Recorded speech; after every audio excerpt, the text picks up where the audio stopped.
What's up, guys? Well, welcome back for my next haul. This next haul starts off with Avengers Extinction. This is the prelude to Avengers vs X-Men. As you all know, Cable goes back in time to stop the Avengers killing Hope, so the future doesn't get destroyed, sort of thing. So it's Tim Handley, so you can enjoy the first cover. It wasn't a bad miniseries, to be honest. You did need it to set up the main storyline, to be fair, but they probably could have done that in one book rather than four. You know. And to be honest, I think I really like Jeff Loeb, but it's Ed McGuinness as well. And usually you'd think, great, this would be the dream team sort of thing. It's not really. To be honest, the whole four-parter seemed a bit rushed. And it was just like they were trying to rush it so they could get to the main storyline. It just didn't feel very well thought out. The art was good in places, it wasn't exceptional. That seemed a bit rushed as well. Don't get me wrong, it's not bad, but the front covers are the best part of the art in this book. Like most books they are, but it just doesn't transcend through the rest of the books. That's my opinion. I know everyone's different. Some people are going to love it, some are going to hate it. Personally, I just felt the whole thing was a bit rushed. So here's part 1 of 4. It's a cool cover, I like that. I'm a big fan of here's Cable. I'm a big fan of Cable. I know a lot of people are for some reason. So a lot of people don't like him. But some people think he's a pointless character. I don't think he is. I think he's a very good character. I think he can do more than he actually is doing now. So there's part 2. We've got Iron Man on front, and as you guess, it's each cover it pretty much explains what's going on. He's taking out the Avengers one by one. This is probably out of the full part. This is probably my favourite issue when he takes on the Red Hulk. That is got a good dynamic to it. I don't know much about the Red Hulk. I've missed out on quite a bit. I've only just got back to collecting, so I need to catch up on the Red Hulk. Then you got Spider-Man, Colossus, Wolverine. To be fair, I can't really recall much of Wolverine at all. A little bit, but not much. Definitely more than Colossus. Colossus I don't even recall being in it at all. And Spider-Man, he don't do much in it at all either. He ain't in his black costume either. I don't know what. I think that's just a little homage, I guess. But yeah, that front cover really doesn't explain much about the story at all. It's a nice cover, but it doesn't explain much about the story. So that then led us on to the main miniseries itself, Avengers vs X-Men. Now, like I said, I've been away for a while, so I missed out on this miniseries. I stopped collecting back in Civil War, so about 2008, 2006, 2004, I don't know. Whenever Civil War was out, that's when I stopped collecting. So I've missed out a lot of good reading. So basically I'm on major catch-up at the moment. And I'm just reacquainting myself in the Marvel Universe. DC Universe, I ain't got a clue what's going on. New 52, Old 52, I ain't got a fucking clue. Image used to be, I used to collect a lot of Image. Again, I stopped collecting Image because the arse end fell out of them when I was collecting. So really, it's good in some respects because I'm starting from almost a fresh perspective, and so everything's feeling new again, which is nice. But I'm also getting frustrated because I want to catch up on everything I missed. So this is one of the first port calls anyway. Sorry about that, I digressed. So yeah, Avengers vs X-Men. From what I believe, it wasn't very well received within the universe. I've heard nothing but bad things about it, really, to be honest. Which was quite a surprise because when I did read it, I actually did enjoy it. Probably because I heard so many bad things about it, but I did think it was good. So issue 0 there. I like that cover a lot. Scarlet Witch. Hope. And we've got round 1. Basically, you can see the 2 opposing sides there. See a bit closer. A bit closer look. So you can have a good look there. You've got Captain America, Cyclops, you've got them all there. It's not bad. To be fair, it's not a bad issue. Basically, the Avengers go to Utopia. It's not fucking shit up. So that's irony if you're in it. Master Magnetism versus Iron Man. But it's a cool cover. I don't know what to say about the story. It's a bit towards the end. You could have probably done this in probably 8 parts. Easy. Didn't need 12. yeah, basically in a nutshell, the Phoenix forces come to Earth for Hope. Iron Man wants to stop that. The Avengers want to stop that. Everyone wants to stop that, basically. And basically, Iron Man destroys the Phoenix Force, or thinking he destroys the Phoenix Force, but in actual fact, what he done was he split the Phoenix Force up between Cyclops, Emma Frost, Colossus, Namor, who else was it? Magic. And so yeah, they basically wielded the Phoenix Force, and they went a bit drunk on power and started creating the world as a utopia, which it was for briefly. But then Cyclops gets a god complex. The remaining X-Men take down, and the Avengers and X-Men take off Namor, Colossus, pit them against each other, and basically every time one of them is defeated, for example, Namor gets defeated by, I think it was Thing and who else was it? Thing and Luke Cage possibly. And basically when they get defeated, the power got then split, dispersed amongst the remaining 4, and so on and so forth. So when the next one got defeated, it went down to 3, 2, and then basically it ends up with Cyclops having all the power, and that's it. Cyclops goes in fucking God mode, and that's it. He's taking no for an answer. He doesn't take it. He just don't give a shit anymore. Ends up fucking blowing up Charles Xavier's brain or something, kills him. You know, and we're led to believe that the Phoenix Force made him do it, but later on you come to realise, no, Scott Summers did this. So it's quite good. It has got some very good points, and some bad points, but going to some, I can't even remember now, Kung Lao or something, some Chinese mystical land where Kung Fu's created. Didn't need that at all, and some weird dragon shit. Whatever. Didn't need that at all, we could lift it out. A pretty cool cover. Sorry I get digressed a bit. It's another cover. I like this cover. Basically they're training Hope to wield the Phoenix Force. But basically Hope and Scarlet Witch are the two driving force characters in this series. And very well, I think. I think this series done a lot for Scarlet Witch's profile. Round 5. Pretty cool with the Phoenix on there. What is interesting at the end of this is apparently the Phoenix Force is destroyed. Out of this series, the Phoenix Force gets destroyed, and the energy from the Phoenix Force then gets put into Earth, and basically loads of mutants start popping up. So basically the Phoenix Force created mutants again. Where Wanda got rid of them, the Phoenix Force came back. I like this cover. This cover here you see basically these guys basically disinherited the force of the Phoenix. The Phoenix Force even. They'll be a bit mental. As you can see by this front cover, it's round 7. Look at this front cover, this is basically them annihilating the Avengers, and basically the Avengers and Wolverine and any other X-Men who are not on board with them basically go into hiding because they know they're outmatched and outgunned. In this particular issue you see Namor, and Namor is a king, more importantly he's a war king, and he believes that he should take the world by force, and basically, you know, they're trying to find Hope because they know Hope is maybe the Messiah or the only thing that can stop him even. And so he goes to Wakanda because they think Hope's hiding there, and basically he just whoops the shit out of Wakanda, whoops the shit out of Black Panther, just shit goes down. Storm basically broke up with Chinchilla over this, and Wakanda is a wasteland. Not wasteland, but Namor destroyed it, and in doing so, Wakanda has now gone to war with the Atlanteans. So at the end of all this, Namor's gone into hiding because of what he did. But he doesn't feel guilty. As far as he's concerned, it was an act of war, whereas everyone else sees it as a war crime. But it's very good, very good. I like Namor. It's I think that what they've done for Namor in the last, well, since I've been catching up on the material, it's amazing. I think it's great.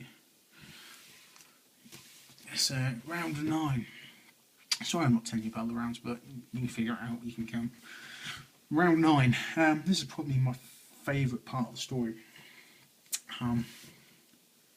Yes, this has a lot to do with Spider-Man and Hope's getting frustrated that she's not being allowed. She's doing training, trying to defeat the Phoenix Force. She's getting frustrated she's not allowed to go up there and find them. And take on the Phoenix Force, and Spider-Man just says to her, "Look, you're an Avenger now. Sometimes when you're an Avenger, that means waiting for your time, and then when it's your time, then you act. That's what it's like to be an Avenger." Because everyone has their part to play. And he goes, "It's just not your time to play your part yet." And I thought that was brilliant. I really liked that, and he proves his point at the end, where, to be honest, he ain't done much. Spider-Man done nothing for this miniseries, and then at the end, where they're rescuing some of their comrades from hell, because Magic's put a little bit of hell on Earth. Spider-Man says, "Look, you guys escape. I'll stay behind and hold them off." And he knows he can't take on Colossus and Magic. They're too powerful. And but he knows this is his time. This is his time to do what's right and to save his friends. So he does. He does what he has to do. So his friends escape, and he takes a royal hiding, takes the hell. You can see from the front cover. Let's bring it closer. He took an absolute whooping. Colossus there is hitting him, and Magic's getting frustrated with Colossus, saying, "Look, why didn't you just finish him off? You finish him off so easy." He's like, "Well, I don't want to kill him." So he keeps warning Peter to stop or to finish him, and Peter just keeps antagonising him. And then in the end, Spider-Man ends up pitting Colossus and Magic against each other, and they kind of defeat each other. And it's kind of a win for him, but at the same point, it took get the shit kicked out of him to do it. But a very good issue. And this is basically where Hope discovers her newfound power, and the fight starts and the tides of battle start turning. It's quite good. It's not bad. This was quite a good issue. If you have a look there, you got Cyclops after blasting Emma Frost, and basically he realised that he needs all the Phoenix Force power to accomplish his goals. So he basically takes out Emma Frost so he can nick her power, and he's basically cold and calculating, and there's no guilt. The world's greatest enemy is someone who believes that they're doing the right thing, and that's Scott Summers now, Cyclops. So yeah, what an evil little bastard. And round 12, the final round, basically, Hope and Scarlet Witch destroy the Phoenix Force and free Scott Summers. Bit of an anticlimax. It's worth reading for the continuity of the universe and whatnot, but let's be honest, it really hasn't changed anything in the Marvel Universe. And it's good. I enjoyed it. I'll read it. It'll probably make a good trade, I guess. But yeah, it wasn't. Didn't set the world on fire, but it was worth a read. But I think the only thing that changed in the universe was they killed Charles Xavier. That was it. Yeah. Well, I guess there is a bit of death and rebirth towards this. Actually, they killed Charles Xavier, but Scott Summers is reborn. He's reborn a new man with a new agenda and objective, and a clearer image of what he wants the mutant race to be. And it's God, it just reeks of the times when he used to take on the Brotherhood. He's very much where Magneto used to be, and Magneto can recognise that, but Scott can't. Later on in this next series, you see here Consequences. There's a bit where Wolverine goes to visits Cyclops in prison. He says, "Look, Charles Xavier taught me to be kind, taught me to be patient." And he goes, "That's what I learned from him." He goes, "You taught me to be the better man. That's what I learned from you, Scott. And I know you can be the better man. Don't do these atrocities and, play the game correctly," sort of thing. And Scott turns around and goes, "Look, while you're being the better man, I can do what needs to be done." And he's basically said to him, "Look, you be the good man. You take the school. You look after the mutants. You teach them how to look after themselves. You teach them how to use their powers, how to respect people and to live in our world. While you're doing that, I'm going to protect them." And when he says that, he means it. And he means he will protect the mutant race, and he will do whatever is necessary. And that is very good. You know, it's the rebirth of Cyclops, a more mean. A Cyclops you actually want to read about for a change. I can't say how much I liked it. So consequences. If I was to say anything, just pick up consequences and read consequences, because this pretty much tells you everything you need to know. So first issue, Cyclops on the front, defeated. He did get his ass kicked pretty hard. And then this Cyclops in prison, in his jumpsuit there. And basically what they want, they've realised that if they put Cyclops into trial, then no one's going to convict him of the atrocities he's done, because he was possessed by the Phoenix Force, so he'd more than likely walk. So to solve this problem, they say, well, okay, we're going to put you in general population in a normal prison, and they give him a sort of like an inhibitor so he can't use his mutant force. And basically the plan is he's going to have an accident in prison and die. But, you know, at the end of the day, he's Cyclops. He's more about Octoblast. You know, he's a tactical genius, hand-to-hand combat. They're going to take him down. Sorry about that, since it fell off. So, yeah. Big old gobble. And, yeah, this front cover doesn't really tell the true story.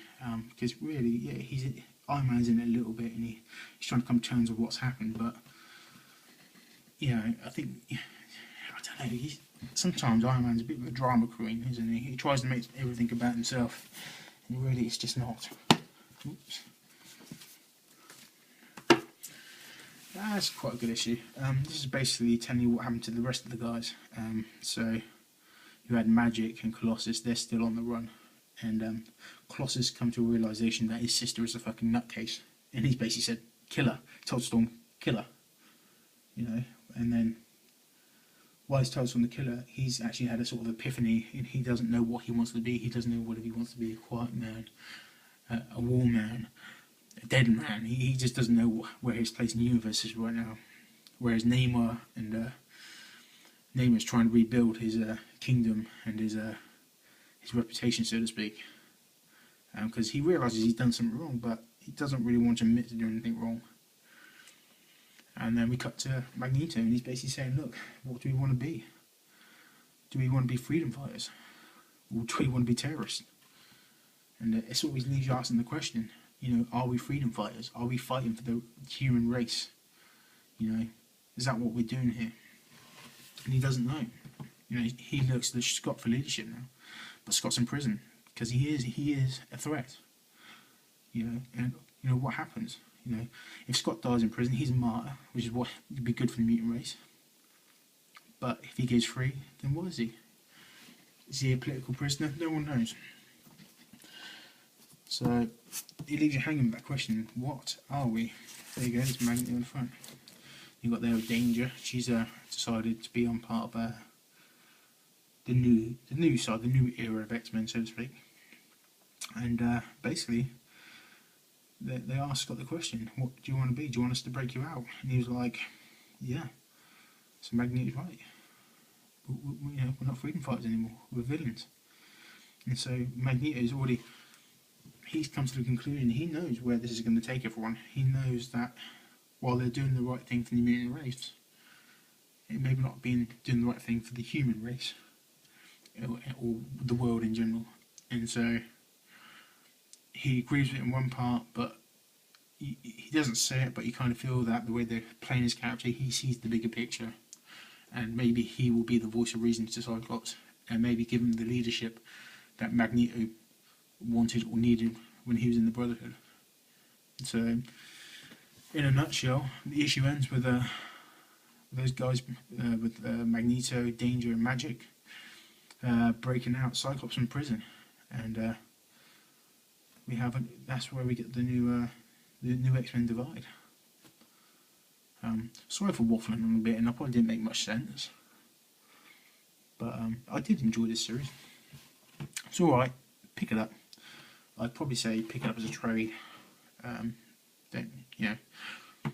Don't waste your money on the individual issues unless you really want to complete your set.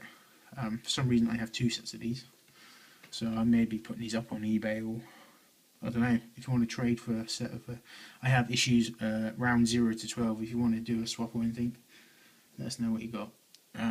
But yeah, read it, and if nothing else, it makes a great addition to your collection, I guess. You know, who knows? You might look back on this series and say, look, it was amazing. Don't think you will, though. Oh, on the other subject, I also picked up this. This was it was a free giveaway. It was like a program guide to everything Avengers versus X-Men oriented. So it just gives you what books to pick up and all that sort of stuff. And while I was there, let's click on the other side. While I was there, I picked up this sort of like, you see it like an A4 postcard. The Avengers vs X-Men, and on the back I believe it's got a checklist. And also just little, if you can really see it, but little, whoops, little placemat look for putting drinks on. So I thought that's pretty cool. So I've put that in the series. And this little keepsake. I won't be getting the individuals Avengers vs X-Men because, to be honest, what's the point? It just they fight to stalemate. You know, hero versus hero. No one's going to die. There's no consequences. Just one's going to get knocked out. And quite frankly, I don't really care who.